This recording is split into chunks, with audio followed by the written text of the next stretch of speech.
Coach, this is probably just a normal week for weather for you, isn't it? Yeah, it is. It feels a lot like Barrie, Ontario. I'll tell you, it's the white stuff on the ground, and I know we got into town at about 6 a.m. The other night, and we saw all the snow, and just was unbelievable. What is the normal amount of snow for up there? A couple of feet usually. Yeah. Pretty so this is nothing. Pretty constant, yeah. Are you surprised at how we all just shut down around here over 6 inches of snow? Yeah, I was very impressed with the snow plowing and the trucks out on the road and salt and sand and everything. It's just the roads, I guess, just drive by themselves here, and that's about it. Yeah, we save our money for the potholes in July after the 90-degree heat. But it's.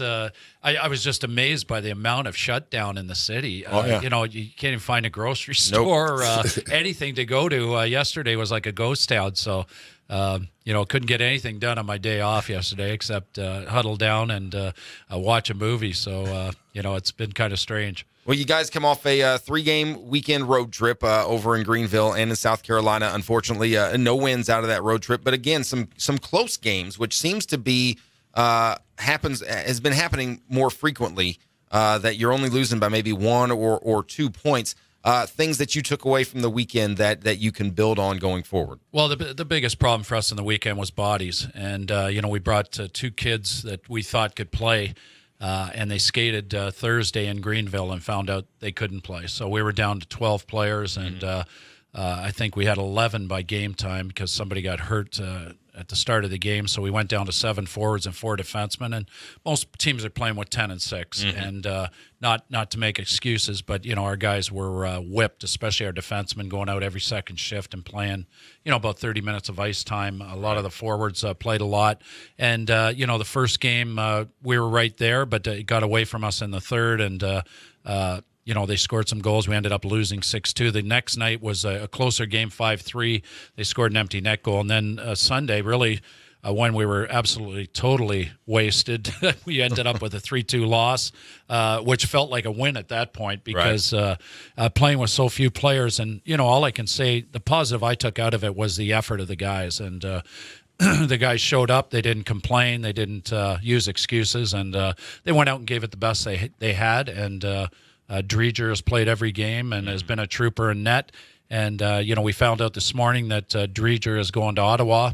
No. And he's going to be backing up in the Bell Center tomorrow in Montreal. Wow, so, good for him. They may be putting Evansville on the map here in the National Hockey League because very nice. They'll be talking about Dreger, where he came from and where he was playing. And I'm sure anybody who catches that game tomorrow night in Montreal will hear something about Evansville. So that's a real positive. And Dredge has been a positive. He's a great kid and doesn't complain and hasn't had the greatest luck around the net lately. It just seems like our team when you go bad, it gets real bad. And, we got pucks bouncing off our skates, hitting players in the chest, going in the net past him, and strange deflections, weird bounces, and we're not getting any of them. And, it's kind of unfair at times, but you feel for your team. But like I said, the effort was the big positive. Well, now, go ahead, Jimmy. No, I was just going to say, you brought up last week when we talked that Dredge spends a lot of time in the net because you didn't really have backup for him.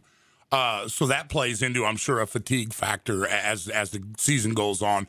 But now that he's gone, what's the name we're going to hear stepping into the net?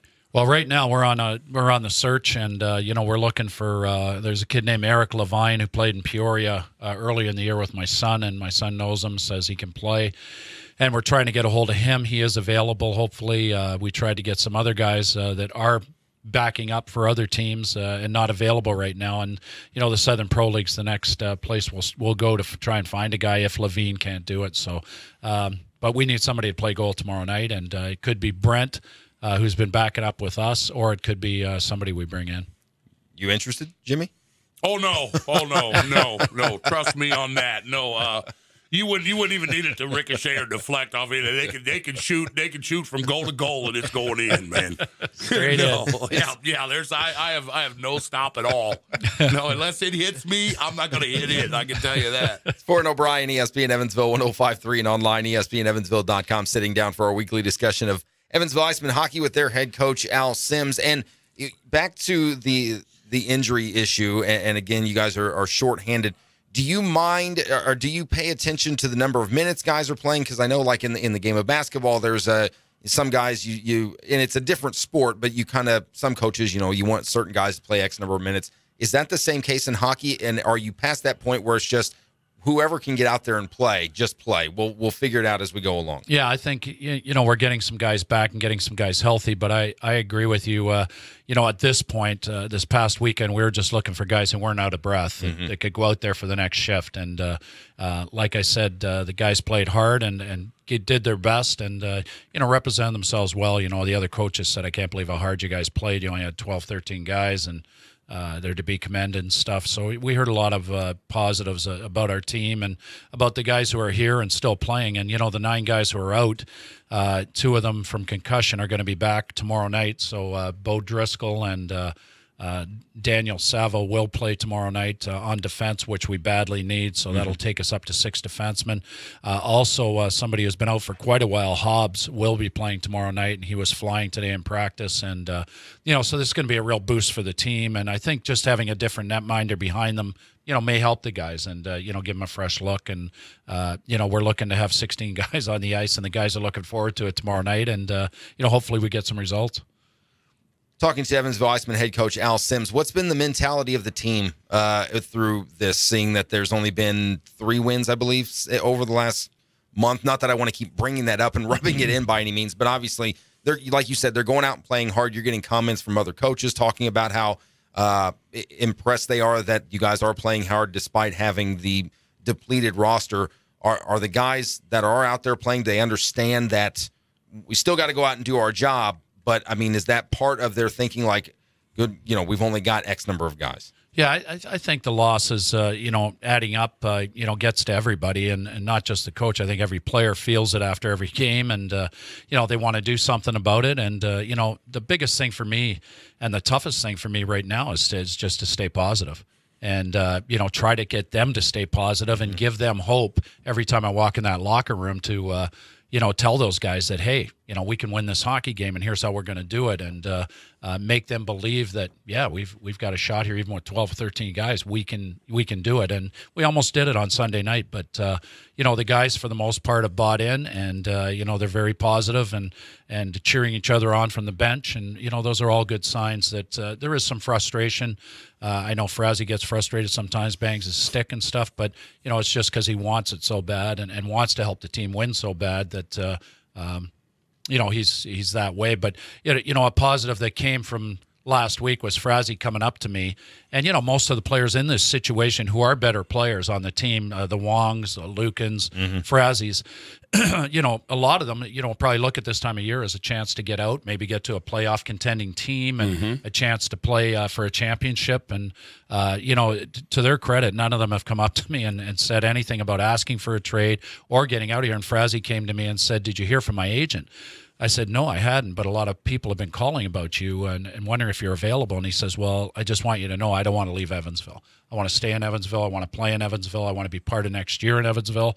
And I just want you to know that if my agent does call you, please ignore him." And, I thought, for a kid of his talent and stature, and we just got him in a trade, I thought that made me feel good. Sure, and, absolutely. It made, and the fact that Wong and the Lukens are not coming up and asking to be traded just shows you their dedication to Evansville and to the team. Well, you bring up next year, and not to write off this year. I don't want it to sound like that at all. But you came in, first of the year, and a mid-season change.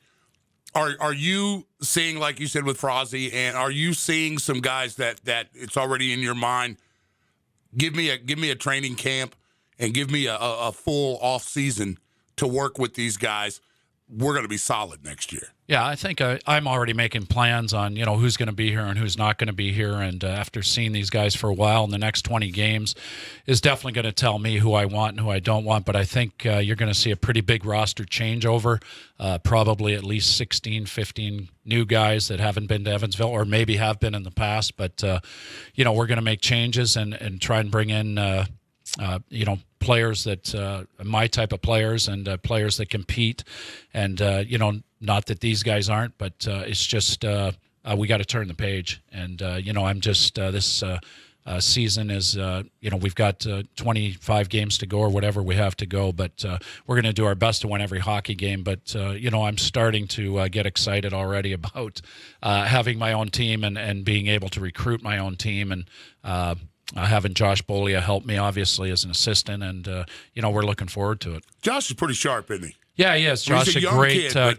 for 26 years old, he reminds me of Gary Graham a lot, who's having great success in Fort Wayne right now, was my assistant for 4 years. And Josh really reminds me of Gary. He's so eager to learn. He's like a sponge. He soaks up everything I do, everything I say, gets copies of everything I have. And, I've pretty much opened up my history to him, things I've learned from great coaches I've had, and passing them on to Josh, and just like being an ex-player, passing things on to players. And Josh has really, been great for me, for the team, for the community. He's just a great guy, and people love him here. Coach Al Sims from the Evansville IceMen, his weekly sit-down in the Crease. It's Ford and O'Brien, ESPN Evansville 105.3, and online, ESPNEvansville.com. You guys are in Cincinnati. Best of luck to you there on tomorrow night. And then you've got a couple of games this weekend. Of course, we'll have them all here on ESPN Evansville 105.3, and we'll talk to you next week. All right. Thanks, guys. Pleasure to be here.